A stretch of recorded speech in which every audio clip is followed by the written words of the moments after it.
Good morning and welcome to the Monday Morning Marketing Podcast. I'm Esther. And I'm Melanie. And today we're talking about auditing your social media. What is it? How can you audit it? And how often should you audit it? Well, first of all, a social media audit is when you're checking where you're starting from or where you are at the moment.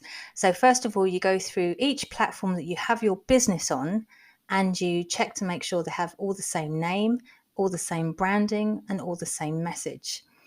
Then you benchmark and monitor. So there is another platform that we also look at, Esther, one you're probably a bit more accustomed to than myself. Oh, yes, your beloved website, the most important part of your marketing in most people's opinion, including mine. That's the only opinion that matters. What, yours? Yeah. It's all coming out now, guys. You're hearing it for the first time here. Okay, well, no.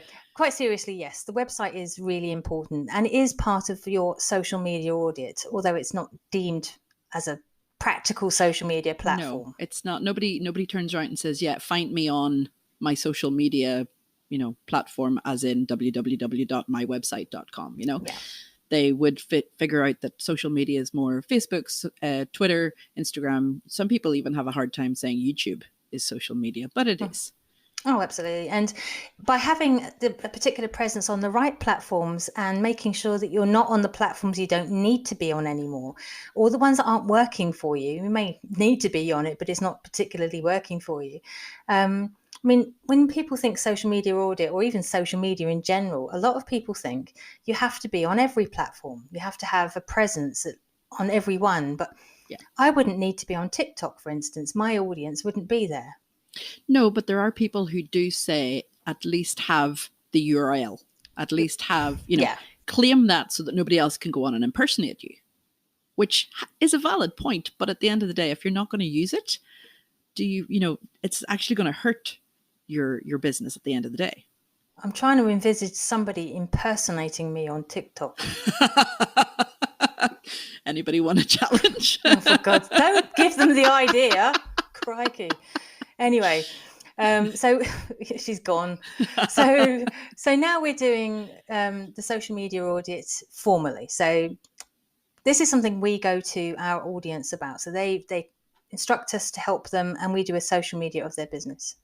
And part of the social media audit would be going through the URLs and making sure they all say the same name. Now, sometimes it's difficult to claim the URL or the website address or the social media address for that. It's not always possible. No. So you have to get something close to it or something that still means the same thing. So it could be Stomp Island, let's say, because I'm stomp.ie. And then once you've claimed all the URLs, like you said, you then go on to optimize the platform. So how would you optimize, say, Facebook and Twitter? Well, Facebook, you would make sure that you have the little @ the username. Okay, so Facebook, when you first set up your Facebook page, and even like months later, I've seen people, or years later, I've seen people who haven't claimed their URL. So it comes up, for example, facebook.com/the Monday Morning Marketing / a whole bunch of numbers and letters, and trying to share that out with people is a nightmare.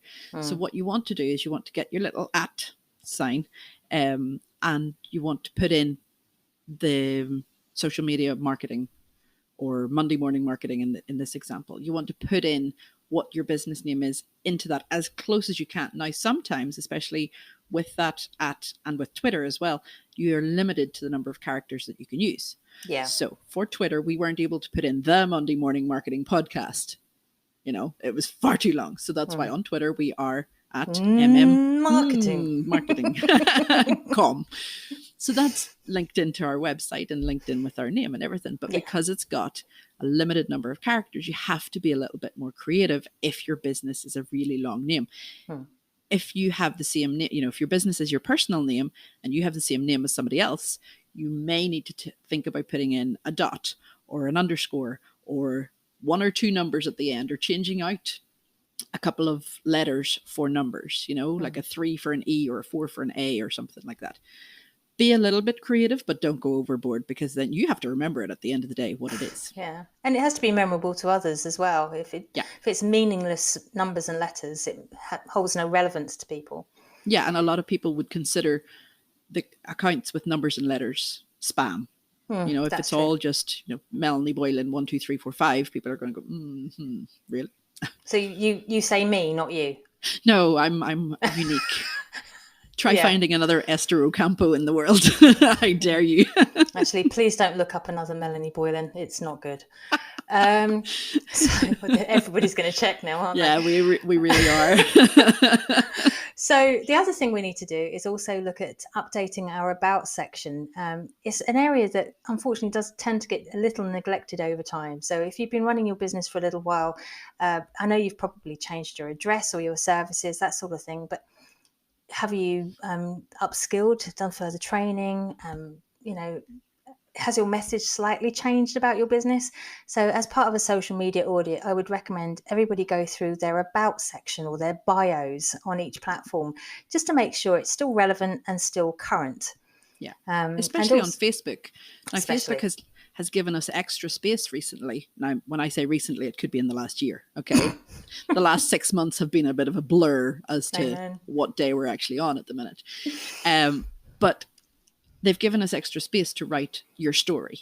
So use that, because that also comes up well in social search engine optimization and search engines.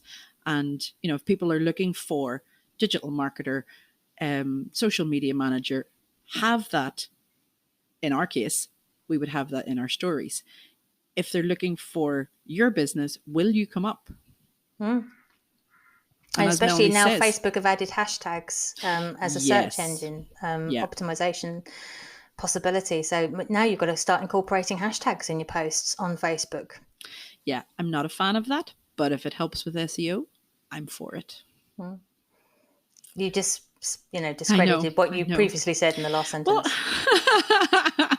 but I don't it's not something that would come naturally to me to use on Facebook. That's what I mean. Okay, it's going to be a whole switch, a whole thing, but we're not talking about that. Whole new world. It is a whole new world. I know.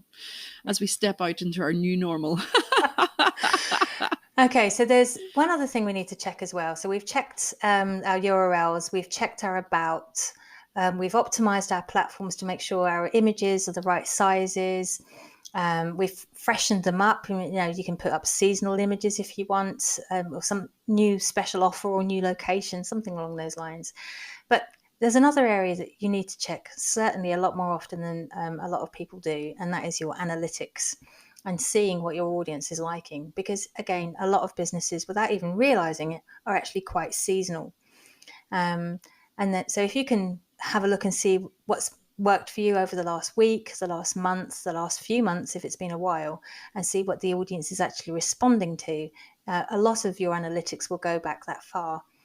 And we also wanted to mention about lead magnets as well. Yeah, I think we'll come up to that in another episode, possibly next week. Stay tuned for that one. But just before we log off, because we're getting to the end of our time, don't neglect LinkedIn, okay? Your LinkedIn URL, especially if you're, it's usually going to be your personal name first off, and then you go in and get your business page. But if you have your name on it and then a bunch of numbers after it, it's the same idea as what's on Facebook, So go in. It's really simple, really easy way to go into LinkedIn. I'm getting my platforms all confused now. It's too early in the morning. We go in and change it to have just the name, okay? Or even shorten the name. Obviously, if you can. If there's other people, again, look for whatever they allow you, underscores, dots, one simple number. Okay, but claim your name. That's the moral. And if you have images, for example, that are no longer useful, I'm thinking Google My Business at the minute, which we talked about a couple of weeks ago. If you have images there that are no longer relevant to your business, remove them. Especially if you rebranded, because it gets confusing when people are looking you up and you've got a new name. Yeah, exactly.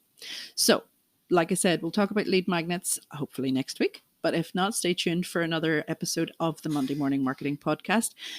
It's been great. As always, Melanie. Yep, don't forget to send us messages, guys. We love getting your messages. And can we keep them clean? Because we'd like to read them out occasionally. Yeah, please.